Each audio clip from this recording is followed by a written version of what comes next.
What if I told you that 3,000 years before we even had a concept of modern medicine, surgeons were performing complex operations with tools that look, well, shockingly familiar? Forget the grainy, black and white images of so-called primitive medicine. We need to go way back, to a time of pharaohs, pyramids, and papyrus. Because the ancient Egyptians were suturing wounds, setting bones, and even crafting the world's first functional prosthetics with a level of skill that just shatters our modern assumptions. We tend to picture ancient healing as this murky world of magic and superstition, and look, spells definitely played a role. But the reality of Egyptian surgery was grounded in surprisingly rational, scientific, and practical methods. They didn't just pray for the best. They observed, they diagnosed, and they operated. Their unique practice of mummification gave them an anatomical edge that no other civilization would have for centuries. So, how advanced were they, really? The answer is written on ancient papyrus and, quite literally, carved into bone. Picture a modern operating room. You've got scalpels, forceps, clamps, and needles. Now, let's hop in a time machine and go back 3,500 years to the banks of the Nile. In the hands of an Egyptian physician, you'd find a remarkably similar set of instruments. Archaeological finds and detailed carvings, like the ones at the Temple of Kamumbu, show off an array of surgical tools that are just incredible for their time. They had sharp scalpels made of bronze or flint for making clean incisions. They used forceps and scissors for grabbing and cutting tissue. They had fine copper needles to stitch wounds shut, pulling the skin together with linen thread. They were draining abscesses, cauterizing wounds with heated tools to stop bleeding, and setting broken bones with carefully made splints of reeds and linen. This wasn't just trial and error. This was a standardized toolkit. These physicians were trained pros who knew how to handle trauma. A lot of their experience probably came from treating injured soldiers and the thousands of laborers who built their incredible monuments. In a world where a broken arm or a deep cut could easily kill you, Egyptian surgeons were saving lives with techniques that would become the foundation of medicine for the next 1,000 years. The most mind-blowing proof of their surgical skill comes from one single, extraordinary document, the Edwin Smith Papyrus.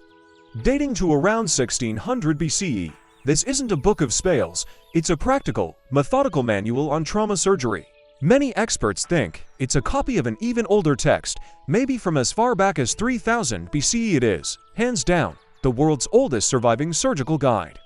What makes this 15-foot-long scroll so revolutionary is its purely rational approach. The text lays out 48 cases of physical injury, organized logically from the head down to the spine. Each case follows a clear formula, a title, an examination, a diagnosis, and a treatment plan. And for the first time in history, we see a physician making a prognosis, a scientific prediction on whether the patient is likely to live. The treatments described are just stunningly advanced.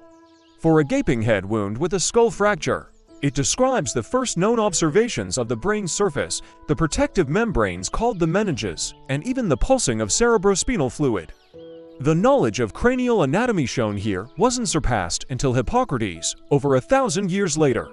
Take case 25, a dislocated jaw. The instructions are crystal clear and totally effective. The doctor is told to put their thumbs on the back of the jaw inside the patient's mouth, their fingers under the chin, and then guide the jaw back into place.